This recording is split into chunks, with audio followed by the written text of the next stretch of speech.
Today's guest is David Berger, who is an entrepreneur, CEO of coreONE, and a founder with a passion for working with creative people. And we're going to be discussing the next generation of leaders. I'm Tony Wood from CEO Collaborative Forum, and let's hear CEO Reflects. David, an incredibly warm welcome. Tony, thank you. Thrilled to share the moment with you. Thank you. No, it's great. I'm really pleased because you've been working with a lot of next gen or younger, and I think maybe that's the first thing we should look at is why do you invest your time in the next generation of leaders? I think, Tony, with that saying, it's a great question. Potential, opportunity, the ability to drive effectiveness.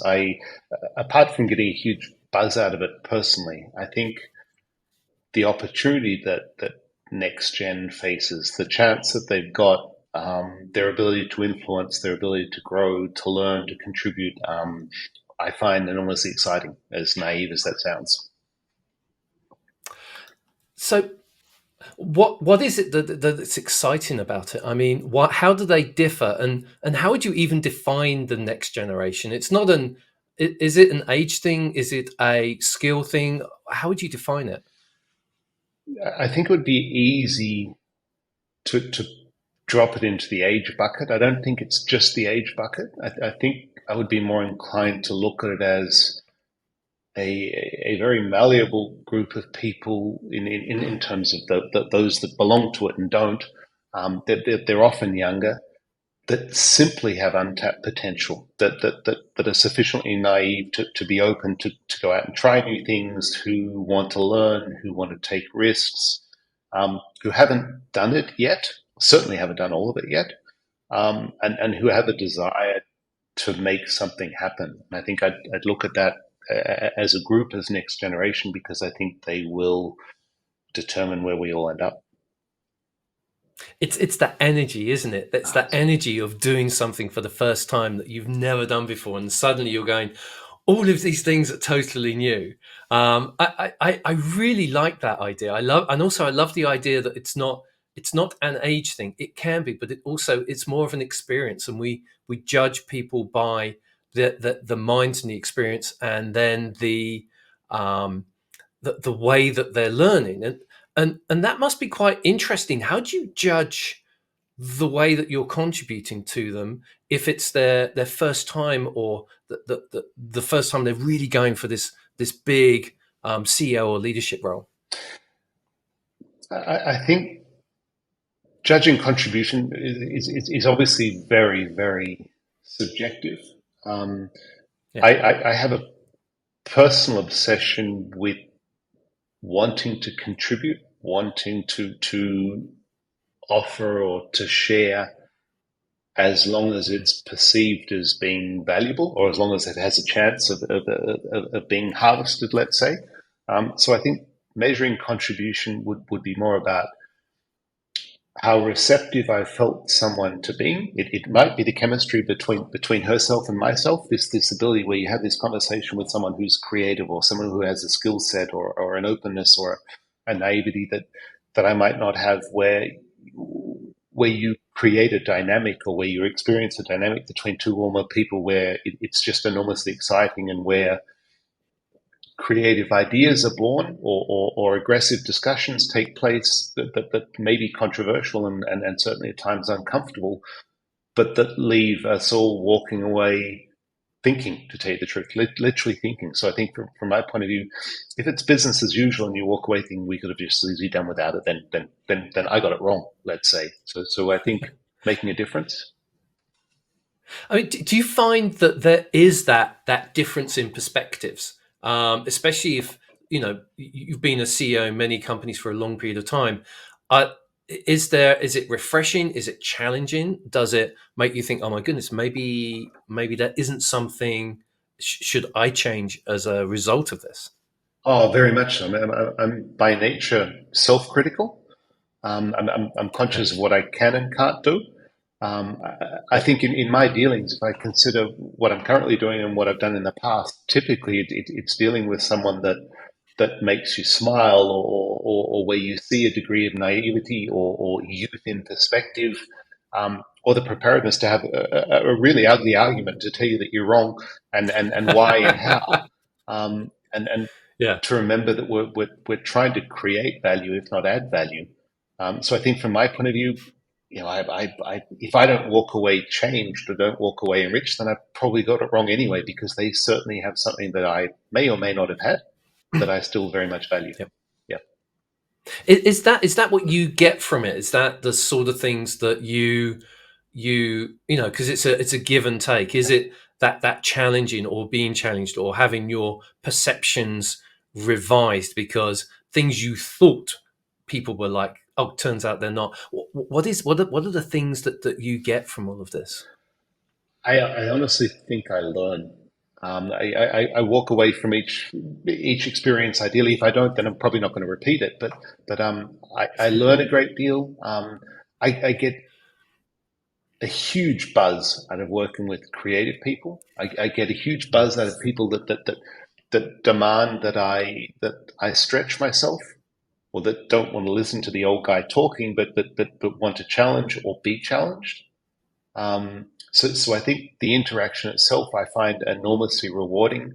Um, I was spoiled in my youth, and frankly all through my life, or what some people might call a career, by people who are prepared to contribute, by people who are prepared to be Right. open with me, to Okay. take me along for the ride, to take me on board, even if I really didn't know what I was doing, and who were generous in their preparedness to share or to lead, or to tease me, as it were.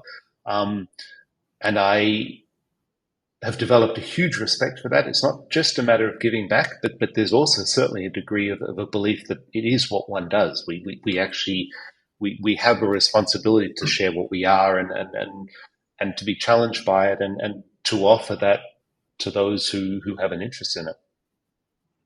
Well, where do you think that sense of service, as it were, where do you think that comes from? Um, as much as this sounds a little bit trite or a little bit old fashioned, I have to admit I grew up in a family, particularly with my parents who were quite brilliant. But I grew up in an environment with my parents, with my family, and with mentors that Right. I was allowed access to, that did that Excellent. it's what you do. There was a sense of sharing. There was a sense of responsibility. There was a sense of, I'll share with you. Um, and I certainly grew up with it. And career wise, I've Uh, been fortunate to have lived it in an ongoing fashion. I like that. I like that. And one of the things that I've noticed that, and one of the hardest things for me is when you're sharing, it's great while people are listening. But when you share and there's either conflicts or maybe they challenge you back, that's when it gets interesting. You go, no, I'm sharing with you. This is what I'm telling you. I know best. And then, so how do you deal with that? I, Any I, words of wisdom? But obviously, I, for a I friend, know for a obviously friend, not for I don't know best. I, I don't know best. yeah, I ought to know what I'm not good at. Um, what I, if there are things I'm good at, it was probably because I was born with them, or because I got it wrong often enough that ended up working out how to do it. Um, Truly, it is a learning process. It's a process of being happy to be pushed outside your boundaries. It's something that I actually get a great kick out of, and it's not always pleasant, um, and it's not always fun.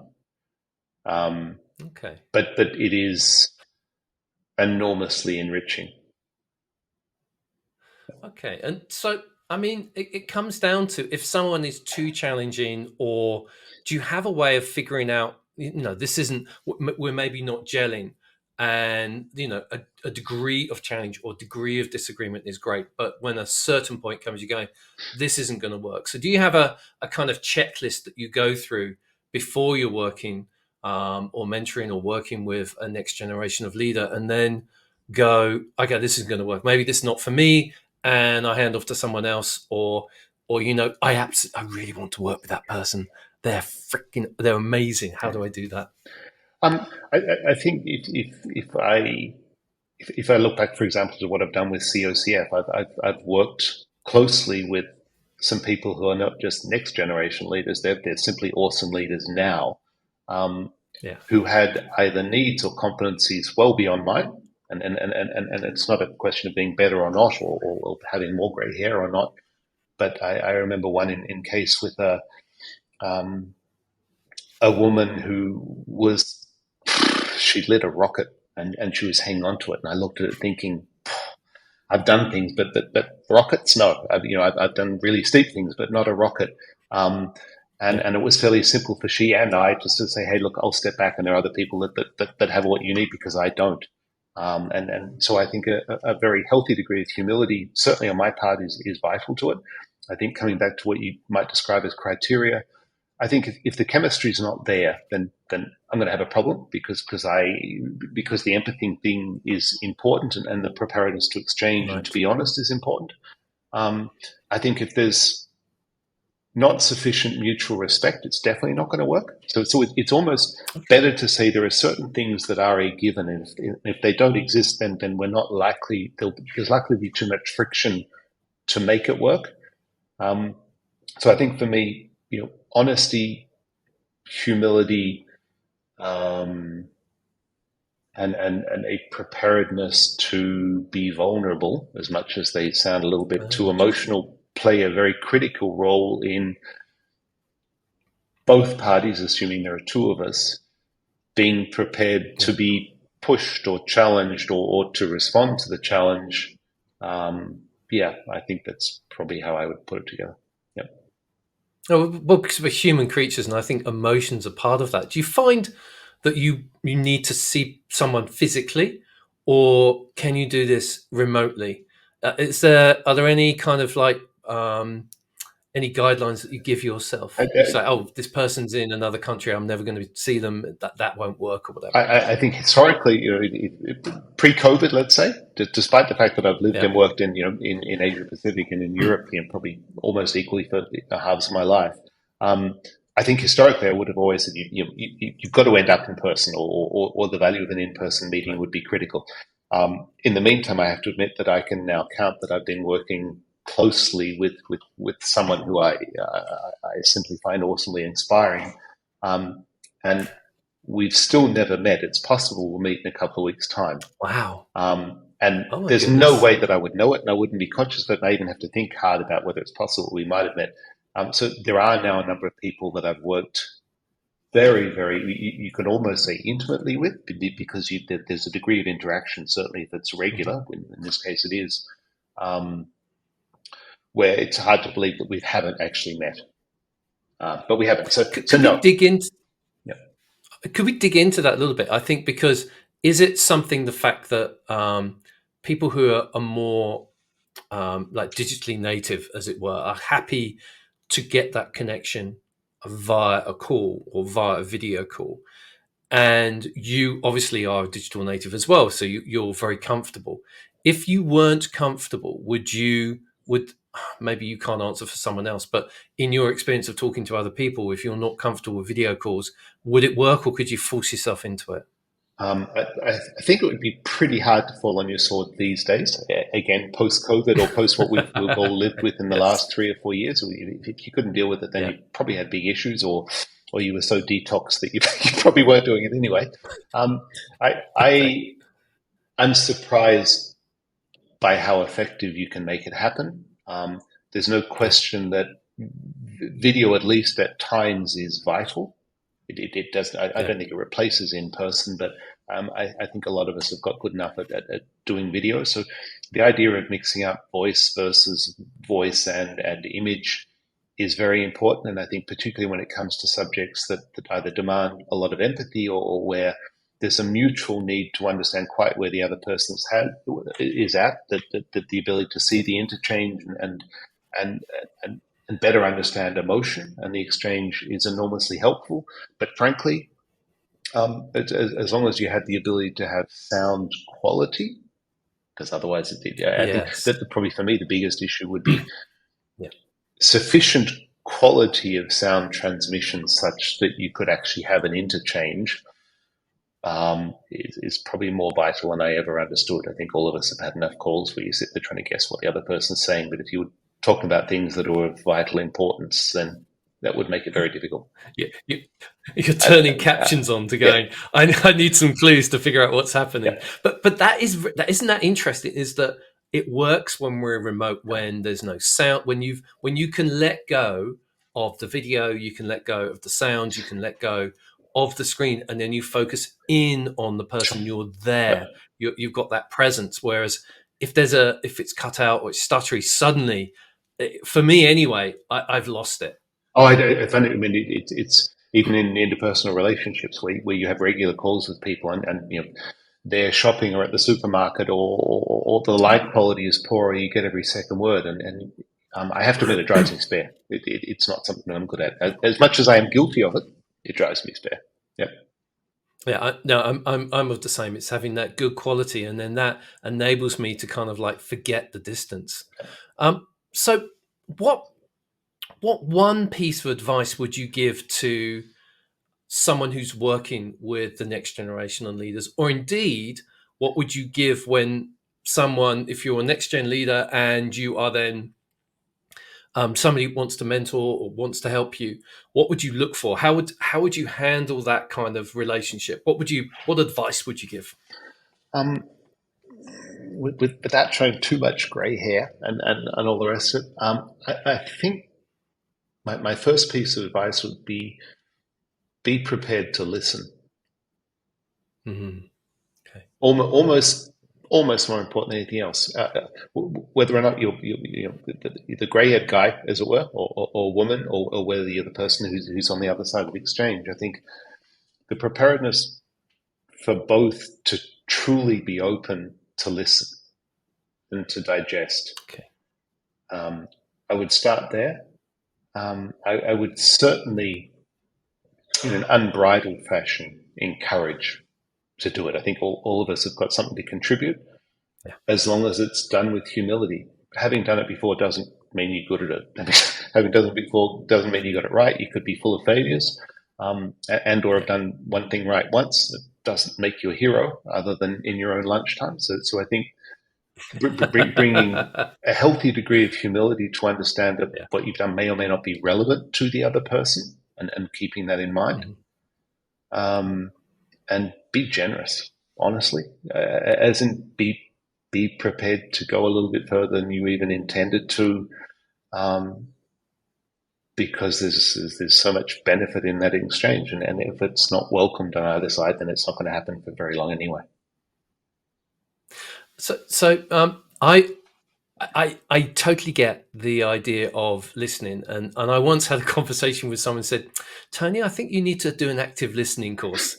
So how do we? I went, because we don't know, right? So how do you know if you are listening or not? I mean, from your perspective, how do you know if you're listening? If there's not too much background processing going on, if I'm thinking too hard, then I'm not listening. The idea that I can have thoughts while you're saying something, that it can spark thoughts, yes. If all I'm thinking about is what I want to say, then I can't be listening. Regardless of whether some of us believe that we can multitask or not, if I'm literally open to receive and it can trigger thoughts, but I'm not obsessed with what I want to say, then I've probably got a fair chance that I'm listening. Okay, I really like that. I like that, and sometimes it can take time to get into that listening zone, can't it? Yeah. And sometimes, I know, speaking for myself, I know that I can catch myself hearing but not listening, and hearing's not good enough. Goodness, I think that's an entire podcast on its own. I think that would be run to really good to dig into. David, you've given me so much to think about. I'm sure everybody's listening has gained something from just hearing about working with the next generation leaders and different bits of advice. We'd love to know your comments, what you think. Are there any particular areas that maybe if we'd love to have you back, David, maybe there's things that we could dig into about that. So if people have questions, would you come back to help us answer them, and maybe interactively live, interactive, or asynchronously, yes, very happily. Thank you. A live event, that would be cool. I'll do that. Okay, Yep. let's do that. David, thank you so much for your time. I know you're crazy busy, so I appreciate that. Thank you, my friend. Thank you, Tony.